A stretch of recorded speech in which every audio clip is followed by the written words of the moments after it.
tragedy. It has forced so many to grieve at a time when we can't even grieve in the normal ways we'd like to. And I'm also conscious, before I talk about progress, that today there are 105 people seriously ill in our intensive care units. And I think of their families, and I think of them, at a time when we're talking about making progress. How difficult that must seem for them. Because tonight they're praying and hoping for their loved ones' recovery. Having rightly acknowledged that, we could be standing here tonight in a very different place, in an even more difficult and darker place. Remember, the modelling suggested that at this stage 2,200 people in this country would be in intensive care. And the modelling suggested that well over 4,000 people in this country would have lost their lives from this disgusting virus. And thanks to the efforts of the Irish people, thanks to the work of our frontline healthcare staff, and thanks to the leadership of our public health experts, we find ourselves being able to report some progress and being able today to publish a roadmap that is just that, a roadmap, a living, breathing document that can begin a conversation in our country about how we try to return to some degree of normality, perhaps a new normal, albeit over an extended period of time. So today is very much about the next steps on our journey as a country dealing with COVID-19. Each step we have taken so far has been guided by public health advice. And I want to assure the Irish people that will forever be our guide. You deal with the public health emergency through listening to your public health experts.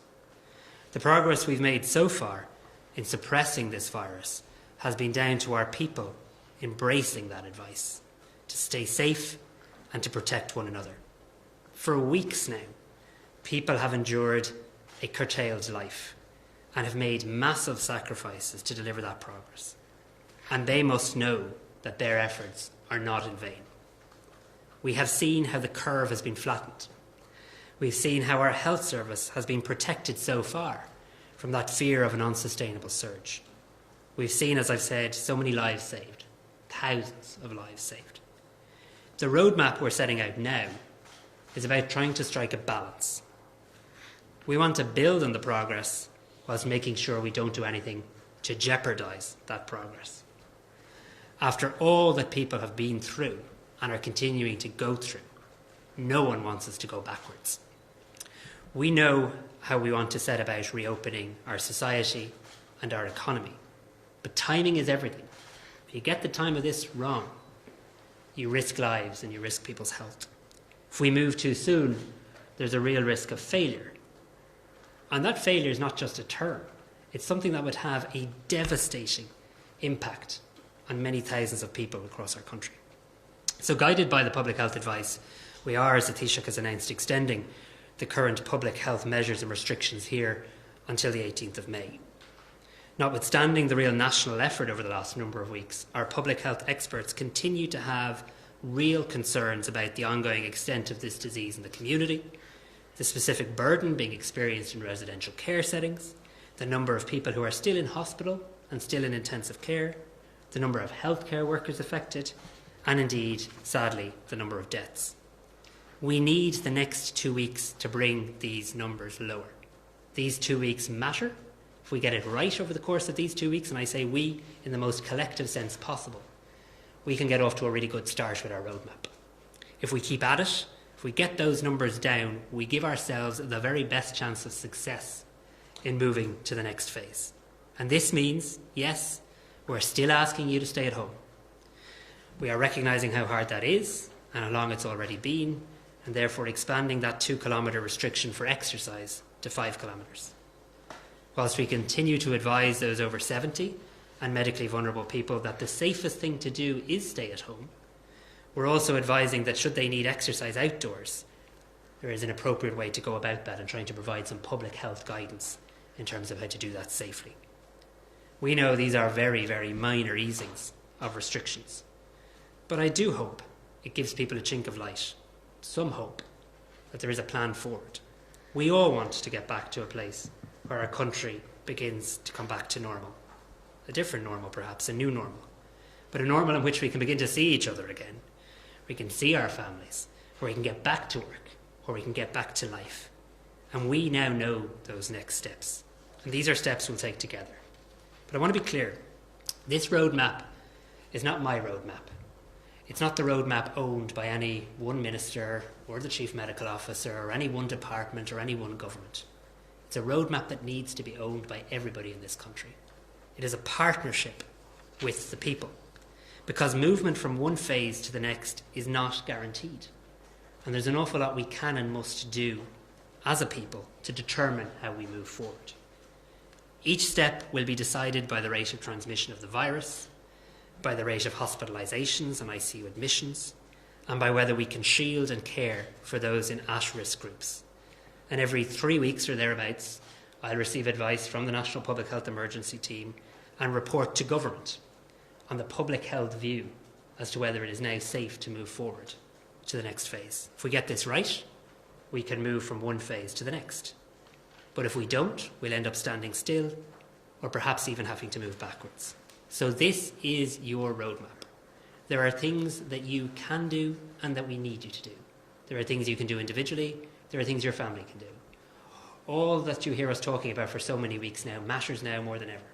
The washing of your hands, the respiratory etiquette, the keeping your physical distance. These are factors that will determine our success. So there are things government must do. There are things we all must do as citizens. And if we get that partnership right, a partnership we've had since the start of this pandemic, we give ourselves a great chance of being able to make progress. The road won't be easy. It'll be tough, but it will be worth it. We also know when you publish a plan, when you publish a roadmap, parts of it come as a shock to many people. It has to give an honest appraisal as to how you best go about opening your country. And sometimes the truth is painful. The truth is challenging. We know that this is a plan that has significant social and economic consequences. But this is a living, breathing document. It's not a definitive guide. It's not an exhaustive list. It's not a prescriptive document. What it is a roadmap. And our door is open. Government's door is open. We want to start a conversation. We want to hear from businesses as to how they intend now to adapt their businesses so that they can safely open at the right time. We want to hear from the education sector about how they're planning for the resumption of schools in the new school year and how they'll do that in a safe manner. We want to hear from sports clubs and organisations. We want to hear everybody in our country thinking about, what can I now do, now that I've seen the roadmap, to be ready to open, to be ready to function, to be ready to survive in this new normal where we have to protect ourselves from this virus that as of yet doesn't have a vaccine or doesn't have an effective treatment. So we must embrace all of those opportunities, but crucially, we've got to make these 2 weeks count. Keeping our distance, but keeping faith with our ability to suppress this virus together. Staying home, but staying focused on what we can do to reduce its spread even more.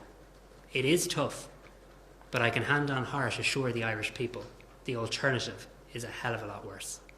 I'd like to invite the Chief Medical Officer perhaps to give you an update on some of the latest figures.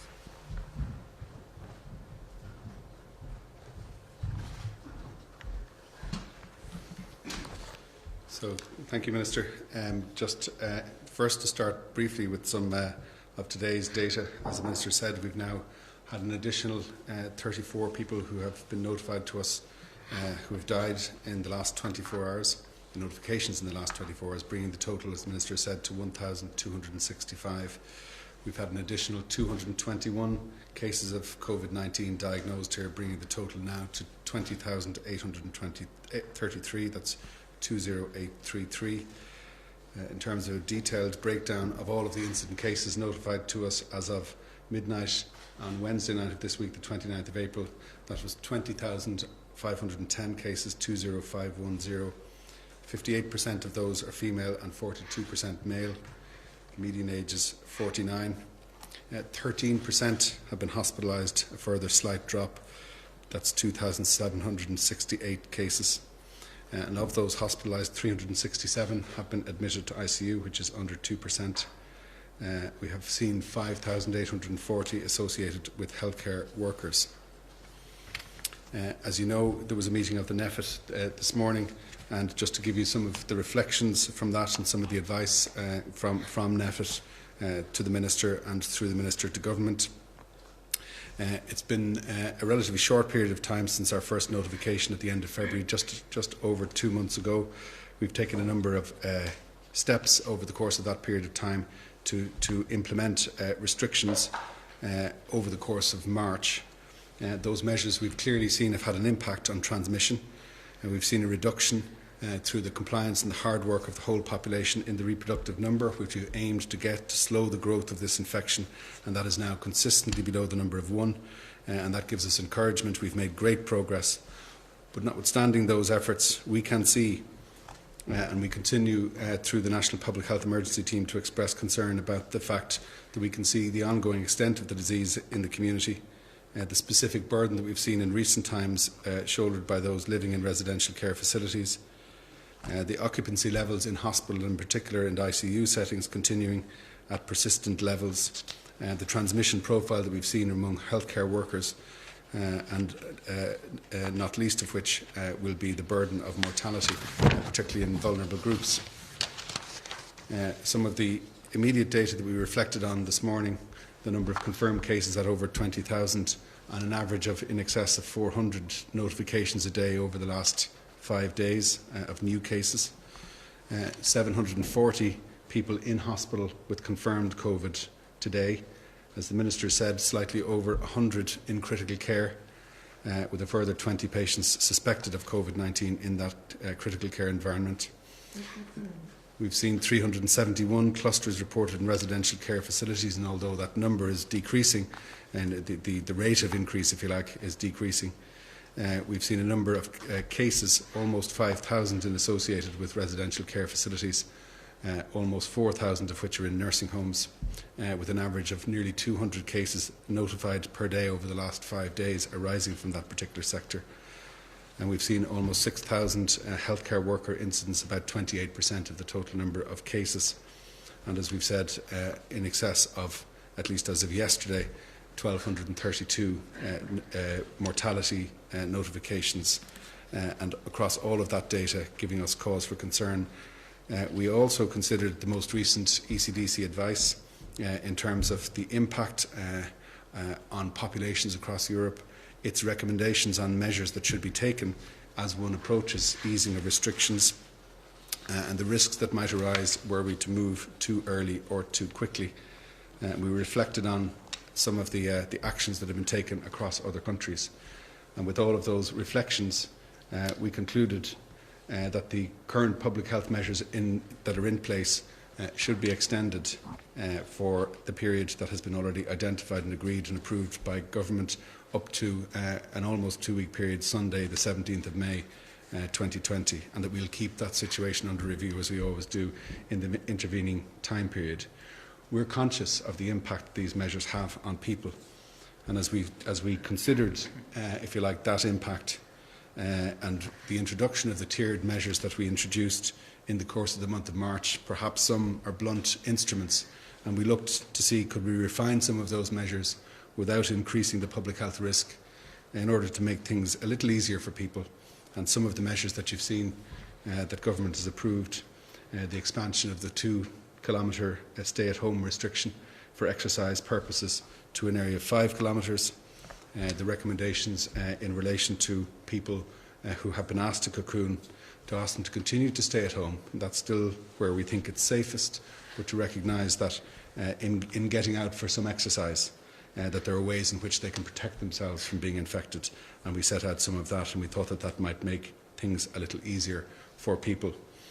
We set out all of this in a broad recommended public health roadmap that will see us, as the Minister has said, visiting. Obviously we look at these issues on a continuing basis, but formally assessing where we stand. We'll do that again in advance of the 17th of May, and we'll consider whether we're in a position to ease restrictions at that point.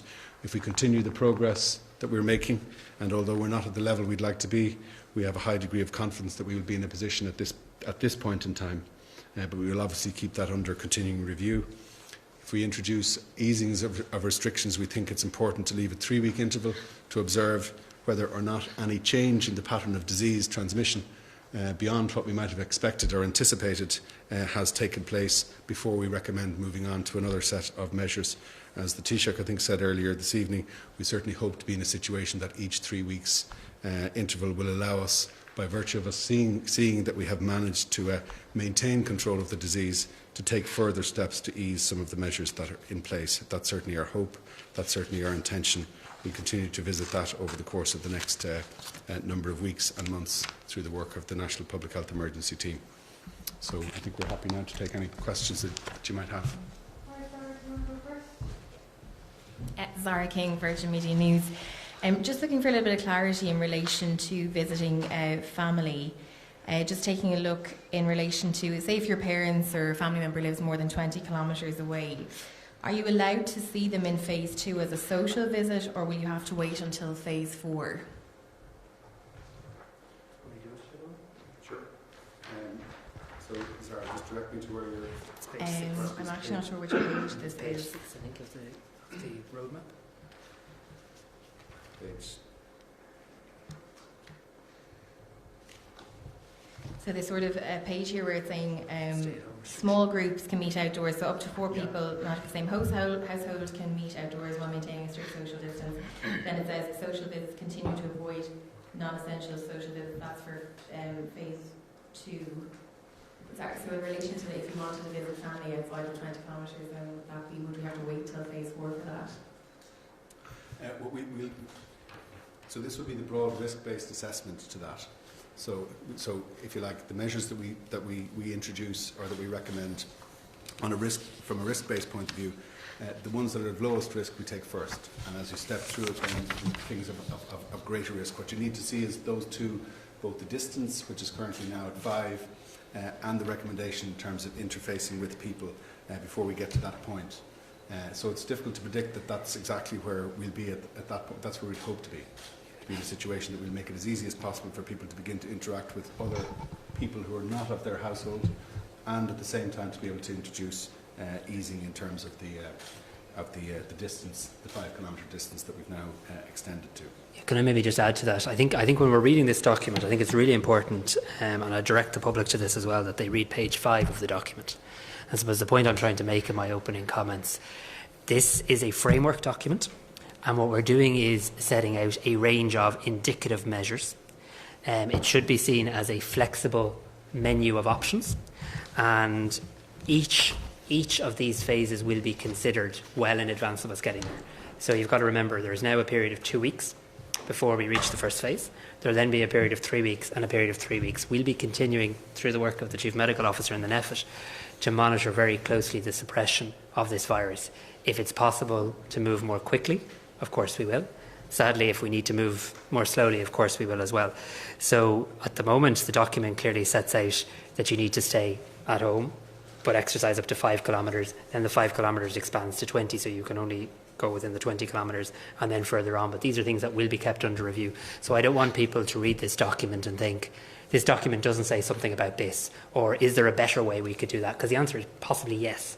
So I mean, this is to start a conversation about what is safe to do at the appropriate time. And I expect, and in fairness, it very clearly says on page 5, it is a living document. So I expect this is a document we'll be adding to, amending, it'll be evolving as we monitor the suppression of the virus. So I don't want anyone to think I won't be able to see my family until phase 3 or phase 4, because that may well not turn out to be the case. Of course, and understandably it's live and it's a changing situation, but based on the information we have in hand right now in this moment, is it fair to say that based on that information, people may not see their loved ones outside of that kilometre radius until the 20th of July, and that's just based on the information we have right now? That's right. Okay. So the restrictions in terms of keeping you in close proximity to your home, and knowing that every time we open our door and leave our house, we're at a risk of spreading the virus, knowing the further we go from our home, the greater risk we are of spreading the virus, and we therefore have to expand the distance we travel in a way that follows the public health advice. But can I also just say, because I'm conscious and your question reminds me to say it, there's grandparents tonight wondering when they're going to see their grandkids, and there's certainly grandkids wondering when they're going to see their grandparents, because a lot of the children who write to me tell me this is the thing they're finding the toughest, not seeing their granny, not seeing their granddad, and wondering when. If you look at this indicative roadmap, and that being all that it is, in phase 2 we talk about it being possible to make visits to homes of people over the age of 70 again. So if we work as a country through and give this our all, and everybody is giving it their all, it is possible that next month now we can actually start for people to be able to visit their mom or their dad or their granny or their granddad again. So I think this is a document that is both mixed with hope and also mixed with the sad reality of the awfulness of this virus. But you can only visit that London if they live within 20 kilometres of your own home, so you can't actually leave to travel the country to visit somebody. Correct. Can I just ask in relation as well, so I know a lot of people have asked about weddings, it's just, and I know you can't give us a definitive response necessarily on it, but it's definitely causing a lot of stress for people across the country. I see in the document that small weddings are sort of marked there in phase 4. What constitutes a small wedding in terms of numbers? And then also that there's sort of larger weddings allowed to perhaps come into play from middle of August. Again, what constitutes a larger wedding? What are we talking in terms of numbers so that people may have to adjust their guest list at this point? Yeah, I'm not going to put a number on that now, Sarah, if that's okay. I mean, I think as the Minister said, like, this is a framework for decision making. It's not a set of decisions. The decisions that get made, and when I say decisions, I mean from our point of view, the advice that we will decide to give at a point in time will depend on the assessment we make at that point in time. And some of the specificity that you're asking about, it can really only arise as we get closer to the time. And I understand the challenge that means and that makes for individuals. It's just impossible now for us to give a commitment in respect of something 2 or 3 or 4 phases down the line around the precise specificity of the number of people. It will depend on the progress that we're making across all of these things. And I think it is important to kind of, when you read this document, particularly when you look at measures in different categories in the phases, to not see all of these necessarily applying at the same time. We might get through some of these phases in some categories faster than other phases. We might do that because we decide to prioritise one type of activity, and those will be not just decisions for us in terms of public health advice. There will be decisions for government to consider: do we place higher value on one set or one type of activity than other types of activity? And we might make more progress through those more rapidly. So it is possible that we could be at, as it were, phase 3 or 4 in relation to some types of measures, and maybe only at phase 1 or 2 in relation to other types of measures. So when you combine them together, you don't just look at the one column and say that all of these things will be happening at the same time. So it's an approach to decision making. It's not a set of decisions that have already been made. None of us knows exactly where we'll be at a particular point in time as we go along. We can express hope about what will happen at 3-week intervals and apply those dates, which we can easily do. But where we'll actually be will be dependent on the path of the virus and whether we get unintended spread. We all want to avoid that. We all want to avoid a situation where we're having to walk back the way that when we've eased restrictions in some areas. So just really quickly in relation to phase 5, obviously that comes in the middle of August. Is that sort of more or less then the benchmark until we get a vaccine? There's no sort of end date for that, is that fair to say? I know again it's very changing, I appreciate that, but is that sort of the benchmark then that we go on from we start to live life sort of based on phase 5? But if you don't mind me saying, there are 2 conditionalities in the question. So one is that we will be there in August if we make progress at each step, where at the end of each 3-week interval between now and then we don't see spread of the virus at a level that concerns us and we think the time is right to move on to the next phase, then you could get to phase 5 within that kind of time period. It isn't a prediction necessarily that that's exactly where we will be. It is dependent on the progress that we manage to make as a country between now and then. The second bit of conditionality is on vaccine. We don't have a certainty that the world, in a sense, if I can put it that way, will be in a position to develop an effective vaccine. We certainly have a high degree of hope about that. There's a huge amount of industry, if you like, effort, research and development effort to try to develop an effective vaccine. It's never a certainty in the world of vaccine development that an effective vaccine can and will be developed. There are lots of conditions that we have developed effective vaccines for, and we've managed to eradicate or nearly eradicate the relevant illnesses.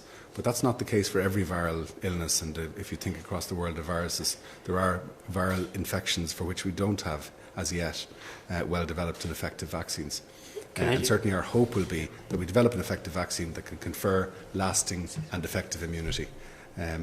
Minister, sorry. I just wanted to add to that, Tony. I mean, we are not going to leave one restriction in place one moment longer than it is necessary to save people's lives and keep people well. We don't like these restrictions any more than anybody else does. They're hard, they're tough, they're asking us to behave in ways that are counterintuitive to normal human life. They have an effect on people, they have a toll on people. The only reason they're here is to keep you and your family alive and well. And we've got to be honest with people, even when honesty is tough. The reality is the moment we lift restrictions without a vaccine or an effective treatment, we increase risk. And we are not going to do anything that increases risk disproportionately in relation to your family's health or lives. And I think the document is quite honest in that regard. There is on page 4 a very clear list of what we're going to need the Irish people to keep at. And to be honest, some of these things are things we should be doing all year round. Proper hand washing and proper respiratory etiquette is something that I think I'd hope society will adopt and hang on to. But we're not going to be able to return to normal life before COVID-19 until we can say to people that we can either vaccinate you against this virus or that we have a very effective treatment. And I think what this document does tonight is absolutely provide hope, but I think it also provides a degree of realism. I think it also should hopefully get conversations happening around the kitchen table and in sitting rooms across the country tonight about what does this mean for me? How do I interact with this? What can we be doing as a family now over the next few weeks and months? What we were planning and preparing to do this in a few months. Is that now a runner, or do we need to look at something else? Wow, I own a small business. Would I be able to open that business again and maybe move from one phase to the other if I was able to properly put social distancing measures in place and maybe comply with some regulation and the likes? And we're very, very clear in the document that we want people to talk to us. We want people to say, you know, we have an idea. We think we could actually get our business back up and running, or we think we could get that sport back. We'll only say yes if it satisfies the public health criteria. But let's start those conversations. Let this document be the start of the conversation, not the end. The publication of this document is the start of that conversation. It's just a question. The first one, the art examiner weren't in the Reduced Capacity Health Centre, and then one for myself. So about the examiner, there was nothing mentioned in the teaching speech in relation to the laws that underpin all of this, both in relation to the Gardaí and social welfare. So has Cabinet decided to extend those, or what's the story? So tonight I will be signing an updated version to extend the Garda regulations until the 18th of May, in line with this current period of restriction. I think it's appropriate that we continue to have an ability for An Garda Síochána to enforce these public health measures, but they'll continue to do so in a manner that I think has been quite excellent to date. And the Cabinet has also decided, in relation to illness benefit and the job seekers waiver, the measures that were put in place to May, to now extend them to the 19th of June. I'm sure the Minister for Social Protection will expand on that. And tomorrow Cabinet will meet specifically on business and the economy, and how now, in light of this roadmap, we try to support businesses in our country. Does that apply to the COVID payments wage subsidies? The Minister for Social Protection will expand on that announcement later. Another issue that isn't specifically your brief, but as the Minister you might be able to answer in relation to the Leaving Cert. Obviously, schools and colleges aren't going to reopen until September, October.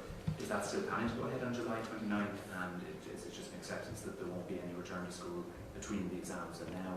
And maybe for Dr. Hoolan, could you just spell out for a lot of people the advice on funerals going forward? Obviously, they have been restricted, and a lot of people are concerned. Obviously, that's quite an emotional time for them. And also, the teachers said to expect some advising on face coverings as well. So, if you've got anything more on that, or how that might be used with companies. Yeah. So on the Leaving Cert, I suppose the Minister for Education has made it clear that he'd like to see the Leaving Cert go ahead. He also made it clear, though, that he'd like to see a degree of class time in advance of those exams happening. Now that we've provided the very clear public health advice that schools won't be in a position to reopen, it will be a matter for the Minister for Education now to factor in how best to get Leaving Cert students in. So it's the latter of your two options, that schools won't be coming back for the general population of school children and students until the new academic year. But still the Minister's plan to arrange for the Leaving Cert to proceed. We've obviously provided the public health advice, and now it's a matter obviously for our education partners to decide how best to progress that. On funerals, Tony? Yeah, so again, that for now, the continued restrictions that we've already advised in relation to those to stay in place, and that as we step through this, we'll look at whether the case has arisen for us to move on to another phase and to begin to ease those and to increase maybe the number of people who would attend while maintaining social distancing and maintaining attendance to those who are immediate family and so on. None of that will come as comfort to people who in this country who want to have funerals as events to mark the passing of loved ones. We understand the role of funerals in particular as a means of expressing grief in Irish society, and how particular it is, I think, to the way in which we deal with death in this country. And we know that these arrangements are a real challenge for not just families but for communities and for friends who don't have the opportunity to mark the passing of people who've been either very important people in their lives or close family and loved ones, and we understand that. And so we won't, as the Minister said, in general terms in relation to any of these restrictions, continue to recommend them for any longer than we think is absolutely necessary. Often it is the case when you think about funerals, there can often be large gatherings with close and intimate contact, and sometimes the social dimensions that go with those can be the very circumstances in which transmission of infection between people is a substantial risk. So that's where we're coming from. It's the public health risk in relation to that. There was a second question, I think. Yeah. So we do think that in principle, the question of using face masks in certain settings and sort of face coverings, I'll call them, to make a distinction between those and face masks of a healthcare grade, which we think it's really important that we protect the supply of those for medical and healthcare staff, for the settings in which we recommend them to use them, and also for patients who will from time to time be recommended to wear those medical grade masks for their own protection if they have a particular illness. But face coverings have been recommended in other countries, and we think it might form an important part when we begin to ease restrictions, and hopefully we'll be in that position in 2 weeks' time. So for short use, for example, in certain circumstances where maintaining social distancing might be more challenging. So, for example, in things like the use of public transport and maybe in certain retail settings, we have a little further work to do to provide both guidance and direction and around the specifics of this, and we'll be working up that guidance over the course of the next 2 weeks so that we have clarity in relation to that and the settings in which people will be advised to use those. So we're not saying rush out and start using them now. We do think that they might form an important part of helping to protect people in certain settings when we begin to ease restrictions and thereby increase, if you like, the social interaction between people in certain settings. Can I just add to while Lorna's coming? Can I just add on the funeral issue? I mean, I think one of the most grotesque things about this virus is not only does it take the life of your loved one, it then actually deprives you of the normal way we grieve. So it's grief on top of grief.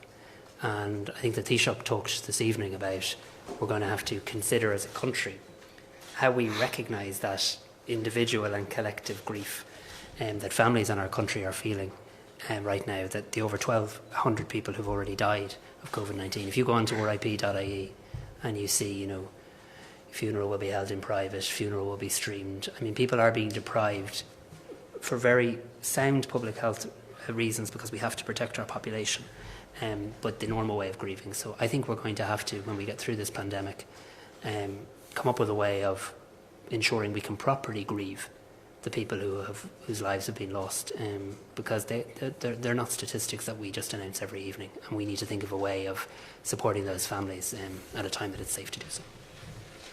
Just a question in relation to, I see, Sir Orla Don from RTE, you have passengers coming to Dublin Airport have to self-isolate from the 24th of April 2020, and they have to fill in a form about what their location is and what they're doing. Who's going to police that, and how will that be policed, where they're self-isolating, and to ensure that they are doing it? So we brought in these restrictions or these further clarifications last Friday evening. So since last Friday evening, people flying into our airports have been handed, I think it's called a passenger locator form, many of them by the airline, some of them in the airport, and they fill it out. They make it clear that they have somewhere to self-isolate, and they provide the address and contact details of where they will be self-isolating. The Department of Justice and the Border Management Unit have been working now on ensuring they have a system in place to follow that up. At the moment, it is an administrative system, and government is giving consideration to now seeing whether we need to underpin that by regulation. But at the moment, the Department of Justice and Border Management Unit are taking the details, and they have an ability to follow up. But it is on an administrative basis at the moment. The number of people coming in through our airports currently is very, very small. But this is, and I know this is an issue NPHET is giving a lot of consideration to and a lot of good work on. This is an issue that is likely to obviously increase in importance as the number of people coming through our airports in due course, as this country and others begin to open up, will increase. So we took that step last Friday, but I expect we'll be further tightening that in the coming weeks. What are the red flags from each phase to the next, where you might say we can't move on or we have to go backwards? What are the real issues that would stop you from going forward or even send us back into the previous phase? And they're going to relate to some of the kinds of statistics that I read out earlier on, indicators of infection. First of all, in relation to the incidence of it, so how much infection is occurring in the population at any point in time, either in the population in general or if we have a particular challenge, as we do at the moment in relation to community and residential settings, what the incidence might be in those settings. It will also then be measures of the impact of the illness. So the most immediate manifestations that can often be picked up are hospitalisations for people who have more severe impact of the illness, and then in particular ICU admissions. And we think those two are particularly sensitive indicators, so that particularly when people are severely ill, admission to ICU is almost a certainty, whereas it can be the case from time to time that not every case will be detected. So we think that's a particularly sensitive one, and that's one that's used and relied upon heavily by many countries, admission rates to intensive care units. But we'll also look at things like mortality. We will look at, and that will usually lag a little behind. So you'd expect to see some of the other changes earlier, if you like. So if we're using 3-week phases, we mightn't see the effect being manifested in something like mortality as early as we would in, say, something like, for example, admission to hospital or intensive care unit admission, or indeed in just a rise in incidence and cases in the general population. We'll also then look at the rate of change in respect of any of those indicators. So we track them over a period of days, and if we think something is happening quickly, that might prompt us to earlier action than something that the same trend happening over a longer period of time. That's all consistent with, you've heard us talking about the reproduction number. So the greater the rise in the reproduction number, and even small changes or apparently small changes in a reproduction number, say the difference between 1.1 and 1.4 could lead to a very significant difference in the number of cases that are occurring in the population and that are generating ICU admissions and so on, and would create more quickly, if you like, a challenge for the healthcare system. If the reproduction number was to jump up to something close to 2, we would be for certain in a challenge situation with intensive care unit capacity within a 2 to 3 week period. So that could happen quite quickly. So we keep track of all of those things, and that's the purpose of the building of the capacity for case detection, through sampling and testing in laboratories, for contact tracing and active surveillance of those contacts, to maximise the opportunity we have of picking up cases, to ensure that if something happens in the population in terms of a rise in infection, particularly something that we're not expecting, if we get behaviours that we're not encouraging and the population, as it were, gets ahead of us in terms of easing some of the restrictions and gets ahead of where we're recommending, and we get more spread than we're intending, we need to be in a position to pick that up rapidly. So that's the purpose. Can I just say, because I think transparency on this is really important for the public to understand the decision-making process we're undertaking, and the document is very, very clear on this. So we want people to be able to participate in our journey here, as they are. If they're making sacrifices, we want them to be able to monitor the progress and have a sense of what we're looking for. And Dr. Houlihan has obviously outlined the disease indicators that he'll be monitoring, which are on page 4 of the document. But on page 14 of the document, the framework for future decision making is outlined. So every 3 weeks, or indeed any time we move from one phase to the next, I'll be presenting a report to Cabinet based on the advice we received from the National Public Health Emergency Team, and it will set out the latest data in relation to the progression of the disease, the capacity and resilience of the health service in terms of hospital and ICU occupancy, the capacity of our programme of sampling, testing and contact tracing, our ability to shield and care for at-risk groups, and importantly as well, an assessment of the risk of secondary morbidity and mortality as a consequence of the restrictions. So if the Irish people are wondering what are the 5 things government will be considering when it decides whether to move forward or not, they'll be the 5 things we'll be reporting against each 3 weeks. Just one small question about schools. How do you envisage primary and secondary schools being able to incorporate social distancing if they're to reopen in September and October? Learning not to overly speculate in relation to schools, but I mean, I think it's important now that the roadmap is there, and I think it's very clear now that our schools are not likely to resume until September. Just like there's a challenge for every business, every sports club, indeed every family, to consider how do I live and operate in this new world. Our education partners will of course be doing the same, and there are many ways they could do that, but I think it's for them to outline that. There's no doubt there's a challenge for them in this regard, just like there is for any gathering of a significant number of people, but at least now we're in the month of, just started the month of May, And I suppose there are the summer months now for the education partners to consider how best to respond to this. Minister, just to clarify on that point there, I have a note of you saying that the schools won't be reopening, clarifying this on the new academic year for the general school population. There has been a desire to see the Leaving Cert go ahead, and you're now saying it's up to the education partners to see how this might happen. I'm just not clear what's supposed to happen. Is it that it wouldn't happen in school, or it would happen remotely, or, you know, what is envisaged? So the advice of and I'll ask maybe the Chief Medical Officer to comment on this as well, but the advice of the NPHET accepted by the government is that the schools for the population at large won't be in a position to reopen in all likelihood until the new academic year. Obviously there is a desire for the Leaving Cert to go ahead, and it'll now be a matter for the education sector to decide how they wish to put those plans in place. Tony, have you mentioned that? Yeah, and just as we get closer to that point in time, we'll give ongoing consideration to any advice that the education sector might want in terms of helping them to understand social distancing and the requirements. But I know already schools, and I know some of this from my own personal experience, have put in place innovative ways of continuing to maintain education for school students while maintaining obviously the social distancing that's in place now, which is students are not going to school, and there are some teachers continuing to find ways of delivering the curriculum to those students. Can you envisage any circumstances in which any student, particularly a Leaving Cert student, will be physically in a school this June, or whenever the exam is supposed to take place? So I know that the education sector is giving specific consideration to the Leaving Cert and trying to find a way in which it can, while maintaining all the public health advice, focus on trying to deliver the Leaving Cert. We are, as we've said before, available to the Department of Education, as we have been already, to give them advice as to what that social distancing requirement will be. We don't envisage a circumstance in which any other student will be in the school environment between now and the end of this term, if you like. Well, that will be for the Department of Education to determine if they can do that while at the same time complying with their social distancing requirements. And I think they have a little further consideration to do. It's not for us to step into the space, do that consideration for them. I think they've taken ownership, if you like, appropriately of those kinds of considerations.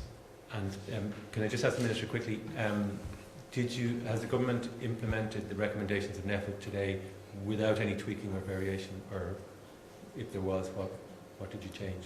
Yes, the government has published a roadmap that I think don't wish to speak for NPHET when the chair of it's sitting beside me, but that is entirely consistent with the advice given by the National Public Health Emergency Team.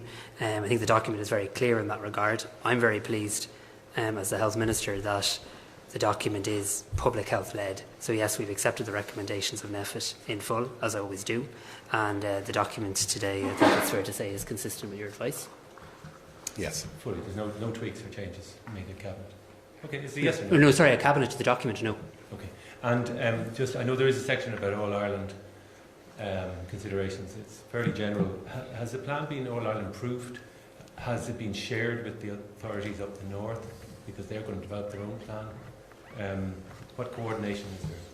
Sorry, I actually just want to add, there was a textual change I think made in Cabinet in relation to clarifying a word around sport, but there's no substantive changes made to the document in Cabinet, so to be clear.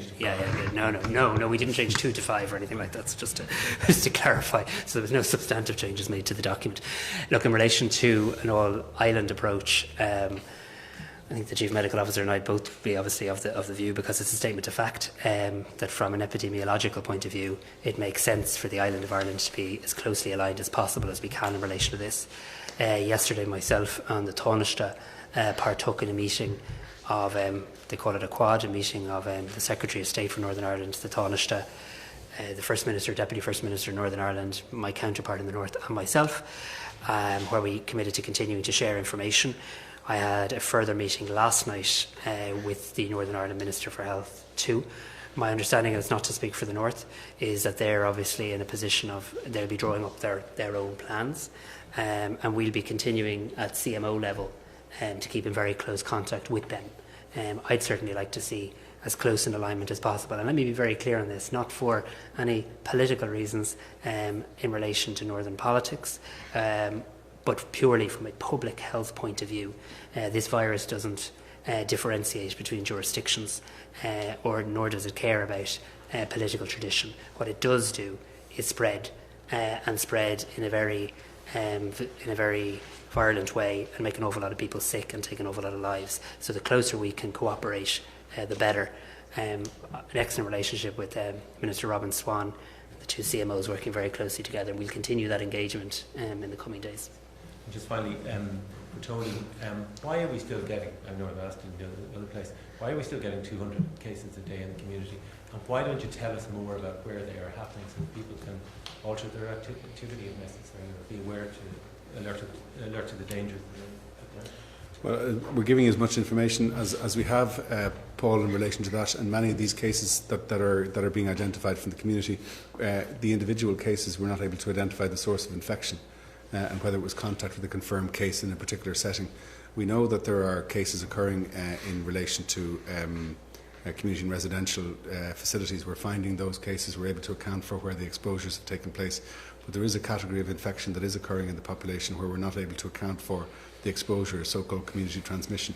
There has been reporting in the course of the last number of days of cases that have occurred in association with certain types of food processing, and in particular meat processing plants, and we're aware of those. And those are obviously generating cases that are part of our incident case profile in the population. And some of the numbers that you're hearing there are cases that occur and are diagnosed in a hospital environment without saying necessarily that's where the exposure took place. And I think we don't have a full and clear explanation for why it continues to be the case, albeit that it's a dropping number, and the drop is giving us assurance that we're getting further and further suppression of this infection. That allows us to say that the levels of community transmission, unexplained infection out in the community in general, is as low as we would like it to be. If you're following the guidance and advice of the WHO, they would like countries to be in a situation whereby, when they think about easing restrictions, that they have evidence of low or almost no community transmission whatsoever. That's not the position we're in at the moment, unfortunately. Craig, Christine, and then Cormac. Craig Hughes there, Shane. Dr. Holohan, did you recommend, or the NIFRT recommend, the measures that we're seeing around people who are coming out of cocooning? Did NIFRT recommend those easings that were told about Taoiseach? Yes. Yes, okay. Yes, absolutely, yes. And I'm just wondering, how does that work for older people? I mean, is it, if you say that it's possible you can go out and stay away from people, that's very well and good for people who live in the countryside. What about people who live in the city? How are they supposed to operate within that? So we'll be advising people to stay away from other people and to maintain the minimum 2 metre physical distance, to avoid touching surfaces, to, when they come back home again, to remember to wash their hands when they come back into the household, and simple measures like that we think can help to protect them. Some people may elect to, in getting out of the house, to go for a drive to a point where they, within the 5 kilometres, can have a walk as their way of exercising. We think that will be appropriate and will give them protection. What we'll be doing, and hopefully we'll do this either today or tomorrow, is update. There is some guidance that already exists around what cocooning means for you and the simple steps that you can take, and we would update that, if you like, with these kinds of measures that I've just outlined there, that will try to make it as clear as possible for people what are the simple steps that you need to take in order to protect yourself. It's still our considered advice that the best thing for you to do is to stay at home if you can. We recognise there are people who are in a position to stay at home, and they have facilities like back gardens and so on, and that might be adequate for some people. And we recognise other people don't have those kinds of facilities. And we think that if they choose in understandable circumstances to wish to get out for a walk, that there are ways in which they can make that as safe as possible. And we'll want to try and spell out some of those, but there will be those basic practical measures that I've just outlined there. Is it fair to say you've had a bit of a change of heart on that in recent days, and did the meeting with the Cabinet Ministers have any bearing on that? No, it didn't whatsoever. And we haven't had a change of heart. We've always regarded the cocooning measure as one of the most draconian measures that we've introduced. It was one of the last things that we introduced. Many other things were in place at the point at which we said it is now time to essentially cut yourself off from the rest of the community and from your family, and to not have contact with people. And we understand just how severe a restriction that is. It was always the case in our intention that if we could find ourselves in a way of making that as easy as possible for people, we would make adjustments in relation to that. We think that it will be important for people who are in these vulnerable groups, whether it's medical vulnerability or vulnerability rising by virtue of age, that additional protections and precautions will need to be taken over and above those that apply to the general population, for the reason that the impact of this illness in people who do pick it up that belong to those groups will be much more significant than somebody in the general population. So we'll always have a particular focus on people who are vulnerable, but we will try to minimise, if you like, the impact of that as much as possible. So that was always the case from our point of view. So there's been no lobbying on the part of anybody that's changed our view on that. Maybe as a member of the Cabinet, let me be very clear in relation to that. I mean, we will take our guidance in relation to public health advice from public health experts from the beginning. That's the approach we've taken. When people accused us of overreacting on the cancelling a rugby match, we followed public health advice. When we had to sit up into the middle of the night because we needed to act quickly on the basis of public health advice, that's what we did. So of course people will always have their views, and the public representatives always should have their views and feed those views into the process. But we promised the people at the start public health advice was going to be given by doctors and not politicians, and I think that is an important premise to say. Can I also just say on the cocooning, because this is a sensitive issue. Like 70 is not old, right? So over 70s are not old people, and a lot of them kind of have a sense of frustration as to why must I stay at home, and I want them to know the only reason for that is because the medical advice is that they are at a much greater risk of getting very, very sick and of having a fatality from this virus. So that is the only reason. But I hope what this roadmap does show is that cocooning will evolve as well. So as the virus continues, as we try and get this virus into a place that we really want to get it into and suppress it as much as possible, we will be continuing through the Chief Medical Officer to monitor very closely how cocooning can be further refined. We're always going to need to put extra measures in place to support those most at risk. But again, we're not putting any restriction in place for any reason other than the safety and well-being of people.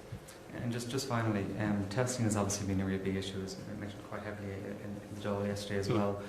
If we're not at a level of this 15,000 tests per day by the 18th of March, or by the 18th of May when we're scheduled to be, and the first phase is supposed to come in, will that prevent us from moving into the first phase? If we didn't have any capacity to detect at the levels of which we think will be necessary, that in itself would be a consideration, of course, and that's the basis upon which all the advice and guidance of the WHO and ECDC on these kinds of matters is based, and every country is trying to build its capacity for that. One of the things we've been doing over the course of the last week, as you know, is to trial, if you like, by changing the case definition, what will be the impact on the demand for testing. We have predicted, if you like, what that might be, but we've now had a few days of observation where we're able to see through the work that has been done, in particular through a group of GPs, through the GP Buddy organisation, who've done really good analytical work for which we're really grateful, and has given us an insight into what has been the change in behaviour. So we've seen a modest increase in the number of test requests coming through general practice as a result of widening that case definition. They've also kept a log, as we've been doing that, on how many cases would be referred if the prioritisation criteria that are in place were to be lifted.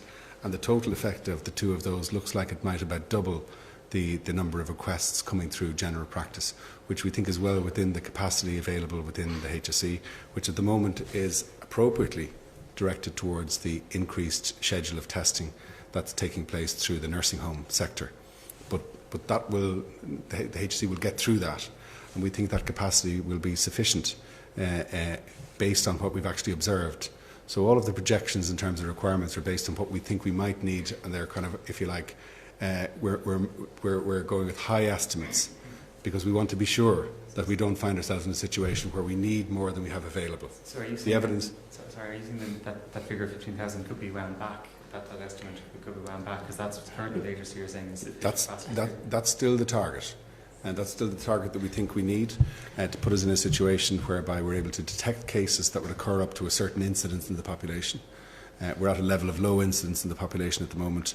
I've quoted this figure before for you of the influenza-like illness rate, which is the flu tracking rate that we used through the winter through a system of 60 sentinel GPs. We've left that system switched on so we can monitor the level of infection in the population or the level of influenza-like reporting. That jumped that figure quite significantly to a level of 190 per 100,000 a couple of weeks back. When we had to tighten the case definition, we saw something in the region of 20,000 requests for tests per day, which we knew was well in excess of the level of infection in the population. And we were right because we could see that the positivity rate was very, very low. We targeted a narrower case definition for a period of time, and we're now expanding that. And so we think the testing, let's say, requirement generated through that, the testing requirements that will be generated through having to test contacts, because we want to be in a situation where we can test close contacts when we ease restrictions, the testing capacity that will be required to support our hospital system as we go on, and then perhaps the need on a continuing basis to target certain parts of our society, if you like, with a higher rate of testing depending on the priority that might attach to it. So the nursing homes is the current example. We think all of those things together we will need to have that level of capacity, we think, for the assurance that we need. And that's the target of the HSE. The HSE is projecting a period of time to get us to there, as you're aware. But actually the evidence we have from trialling the case definition in recent days is showing us that, yes, we will be able to move on. We'll be able to move on with easing of restrictions, and that capacity in terms of sampling and contact tracing and testing in laboratories will not be a constraint. And just Christina Flynn from the Journal.ie. Just a couple of aspects from the roadmap. Some of the publicans have been out already to say that they're questioning why pubs are in a different phase to restaurants, so perhaps what was the thinking or the reasoning behind that. Also on the groups of the 4 people being outside, how will that be policed? Is it sort of in the same measure that's been ongoing with the Gardaí at the moment?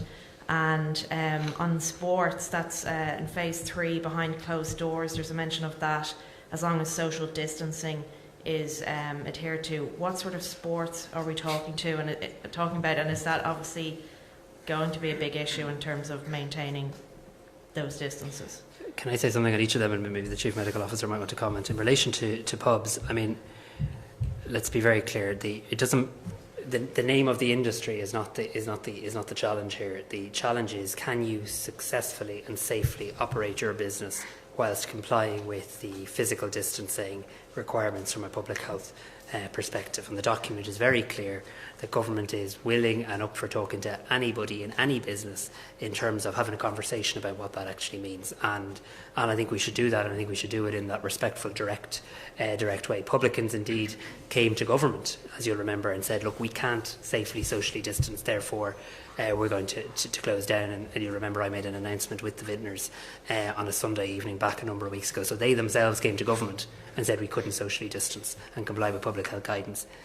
If that reality has changed and people have propositions to put forward, we're all ears and willing to engage. In relation to the four people, we'll consider it every step of the way under the emergency legislation that the Oireachtas has passed and empowered me with. We'll decide whether we need to underpin measures by regulation or whether we don't. Let me say this: the success to date in flattening the curve and slowing the spread hasn't been about enforcement or a gotcha or catching people out. It's been that people have understood what we're at here. People have wanted to keep themselves safe, their families safe, their loved ones safe. They've wanted to save lives. They've wanted to protect vulnerable people. So I think in the first instance, this roadmap is about trying to tell people what they can prepare for and expect in their own life, and hopefully look forward to in their own life, seeing people outside of their own houses again, which I know is missed by so many. Whether we need to underpin that by regulation, we'll decide in due course. And look, on sports, Tony take you through what he might maybe considering in terms of a less physical contact than others. But we know that there's certain sports that people come into very close contact, and we know there's others that they don't. I know the Sports Council, through John Tracy's leadership, have done a really good body of work already in trying to, consider how they might be able to adapt sports and how they play sports to get as many back up and running in that kind of phase 4 rather than phase 5. And again, we'll be engaging through the Department of Transport, Tourism and Sport with them. Not a great deal, Minister, in the interest of time, but I think you've covered the points very well. Tony, just on some of the measures that you mentioned as well, that some of the measures might be sped up depending on where we are. I'm just wondering, is there like the reproductive rate, or is there ICU numbers that are underpinned to each phase? And if we did particularly well when we got into phase 2, would different phases ever be sped up sooner than the dates? So I wouldn't characterise it as speeding up. I think so. An interval of 3 weeks after we do something different in terms of easing restrictions has to elapse so that we can be sure that we haven't had some untoward effect that we hadn't thought about. And as I've said, when we introduced the measures, we had a lot of anticipatory behaviour. People got ahead of us in a way where they started to reduce their social isolation or social interaction, where they started to hand wash and so on and so at greater rates than we might have even expected. If we find, as we start to ease restrictions and move from one phase to another, people are getting ahead of us, and the population, if I can put it this way, is more at phase 3 when we're at phase 1, or at phase 4 when we're at phase 2, that will create something unexpected from our point of view. We need to be in a position to pick up and to pick up quickly.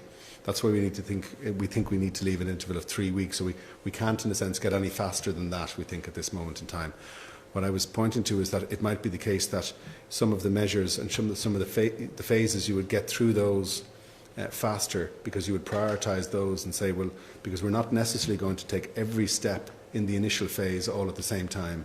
And we're certainly not going to take we're not saying that we need to complete all the steps in phase 1 before any of the steps in phase 2 can happen. So that will all depend on the priority that government will give to a particular category, if you like, of phases. But if ICU numbers particularly fall off in a certain phase that you weren't expecting, will that? So I couldn't attach like a specific ICU number to a particular phase. And it will depend not only on the absolute number at a point in time, but on the rate of change. So if I could say, if I took the number 50 and say, well, the number 50 is about a quarter of the standing capacity that we had at the start of all of this. And that's a significant amount of infection in intensive care unit environments. That number 50, in a context where the number on the preceding day was 49 and the day before that was 48, would give you one impression. If on the day before it was 20 and the day before that it was 2, that would give you a totally different impression, and you might be taking specific action on that indicator alone. So to set a level on its own outside of context, we couldn't possibly do. The point that I'd really stress is that these are indicators. They won't take the place of the judgment that we make, which might be on any or all of those at a point in time, depending on what we're seeing. And just one other question. Professor Mark Ferguson, one of the chief scientific advisors for the government, said during the week that we could manage if we didn't get a vaccine. That he said that vaccines have been tried to be developed for the likes of the cold for many years now, and it never came about, and that we could manage without one. Is that the view of yourself? So, I wouldn't disagree with that view. We've shown that we've been able to suppress the virus to get the reproduction rate down to very, very low levels. If we can get, with some of the indicators that I've gone through with you already, down to even lower levels, we've shown that there are ways in which we can keep it there. What we'd like to be able to do is to keep it there while maximising as much social and economic and other activity as possible. But if we're to do that, it will be stressing, as the Minister did, the important behaviours that are in that diamond on page 4 of the document. The things that you can do as an individual to protect yourself, things that we can do as a society to protect ourselves collectively. These will become the set of new and important behaviours, no matter where we're at, will become really important. Maybe there are things, as the Minister has suggested, that we should be doing all of the time in any case, but perhaps we don't. We have a sort of reasonable level of tolerance, we did, for people coming into the workplace and into school environments and social settings with colds and coughs, and these will be things of the past because they will have to be. Without a vaccine, we're going to have to learn to live in those new ways. And Minister, just one more question. Was there any reason behind the decision that the Taoiseach wasn't here to take questions this evening, or is it the late is taking over? I think the Taoiseach is quite entitled to address the people directly, as he does in relation to this. And I think he comes into this room on many occasions and takes questions, but I'm delighted to be here to take your questions this evening. Just looking at the roadmap, there's 5 phases, but the only measure is for people who are cocooning in phase 2, and there's a measure that will allow them to go to certain shops, albeit with face coverings and the rest, and have visitors again with face coverings and gloves. It's very bleak for the over 70s. I mean, when will they be allowed to participate in leisure activities, play golf, go to a swimming pool, go to a cinema, go to the allotment? Yeah. When it's safe to do so, Cormac, is the honest answer. I mean, the only reason we're doing this is because all of the statistics in relation to this deadly virus, and it is a virus that has been deadly for many people in terms of costing their lives, disproportionately impacts on older people. So whilst, yes, we've seen, because I sometimes worry when we talk about this that other age groups think they're immune from this virus, and of course they're not. This is a virus that we've seen people die in all age groups. But the last figures that I saw, I think 9 out of 10 people who had passed away were over the age of 65. Yes. So this is about saving lives, and I think they get that too. So this part, the cocooning part, isn't in regulation. It's not a law. It's not a Garda enforced thing, right? This is public health advice. And we would be failing. I would be abjectly failing as Minister for Health. The Chief Medical Officer would be entirely failing. If we had public health advice about the dangers of this virus to an age group and we decided not to share it with them. So what we're doing here is making it very clear. For the moment, everybody needs to stay at home. Whether you're 20, 30, 10, 70, 80, we should all be staying at home for the next 2 weeks, except in the very limited circumstances. But as we move forward in our country, we have a duty of care to protect people who are most vulnerable. And the cocooning doesn't just apply to people over 70, so this shouldn't be some sort of intergenerational kind of tension. This is about protecting vulnerable people, whether you're a person who's 20 with CF, whether you're somebody in your 50s with sarcoidosis, or whether you're somebody over the age of 70. We're trying to share with them the public health advice. Now, what I'm emphatically clear on is that, and as I've already said this evening, as we suppress the virus and keep on suppressing it, we need to keep on checking our advice in relation to cocooning and seeing how it can evolve. So whilst everybody else is having to wait for easing of restrictions, and quite rightly because it's the appropriate thing to do, we're saying one of only 2 easements we're able to make to the restrictions is specifically targeted at helping those cocooning.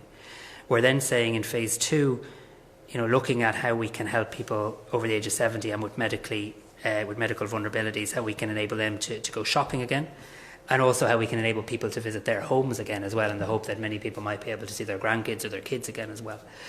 And we'll continue through the NPHET to monitor that very, very closely. So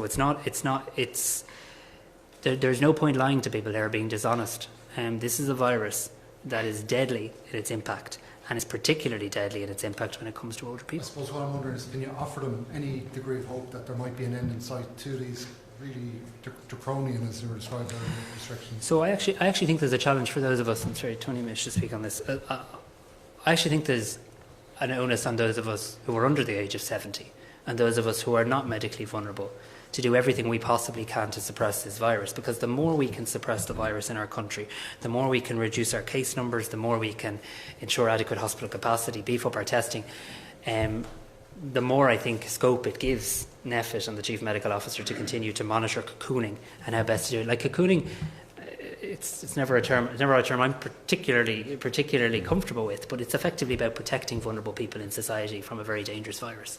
And that's all it's about. And it's about sharing the best information with them, the best guidance with them as to how they keep safe and well. So it's not a government imposition. It's not your government telling you must. It's your public health experts, your doctors, telling you how to keep yourself safe and well. And so I just think it's important to get across. Sorry, does Tony wish to? Yeah, it's a small thing just to amplify the point that the Minister made there, that this is a living, breathing document. It's not to be read as meaning that if we do the measures under phase 2 that apply to cocooning, that will be the end of consideration of any possible measures that make life easier for people who are cocooning. We'll give ongoing consideration, and new actions, new measures, more specific ones will arise. So this is a framework and approach. But don't see this as this has defined the maximum number of decisions and actions that could be taken. We'll give ongoing consideration to that. These people in vulnerable groups for whom the most difficult measures, if you like, are continuing to be recommended, will be always to the top of our minds in terms of what we can do to try and make life as easy as possible for them.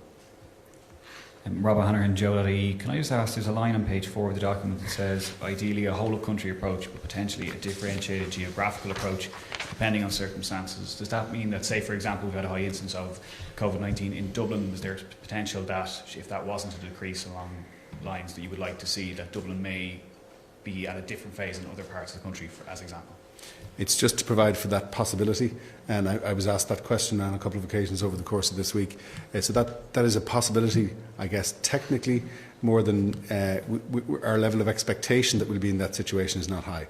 So at the moment, I don't anticipate that that's what's likely to happen. But if the circumstances arose in a specific region that justified an approach like that, what this is providing for is that we would make that recommendation. And that can work both ways, for example, Yeah. holding someone back and then also advancing another phase. It could, Yeah. and you've seen that in other countries. Yeah. And finally, for me, I know this has been mentioned a couple of times, but just coming back to particularly the Leaving Cert, there's been a lot of maybe mixed messages in recent weeks. For example, the junior cycle was going ahead and then it wasn't going ahead. We were told the schools may be opening for a day a week and they're not. I know it's been a very, very difficult time for teachers, students, particularly at a very, very difficult year at an extraordinary difficult time. Will they get a definitive answer around the Leaving Cert and whether it will actually go ahead in the next few weeks? Because it's an awful limbo for them to be in. Yeah, look, this is an extremely stressful time. I still remember doing my own Leaving Cert. The Leaving Cert is a stressful time at the best of times, and obviously that stress has been added to by the fact that there's been, firstly, the exams have had to be delayed, and now obviously the Department of Education are working really, really hard and liaising with lots of partners to try and see how practically and safely can this exam or these set of exams now go ahead, and they're doing so. In the interest of students, actually. They're doing so to try and make sure that students don't lose that year of their life. I mean, so many people have been working so hard towards their Leaving Cert. They're trying to see is there a way of ensuring that people can get on and go on to college or life or whatever they wish to do. And I know Minister McHugh will be very eager to provide another update now. I think what we've done today through this roadmap is provide clarity, because you're right, there has been speculation. It was my personal view that the lack of schooling has an impact actually on kids and students for a whole variety of reasons, but we've always said we'd be guided by the public health advice as to when the schools can come back. That advice has been given to us very clearly, that it's not possible for them to come back for the general school population until the new school year. So that clarity is now there. I think that now gives the education partners more options, knowing that there'll be no other students in the schools as to how to make this work. So they'll be working very hard on that.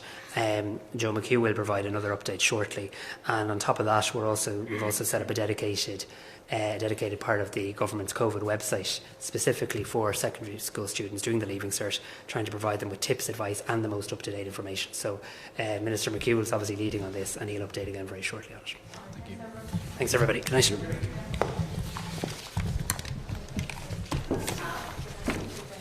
Picture this on the Late Late Show as well. Picture this as well.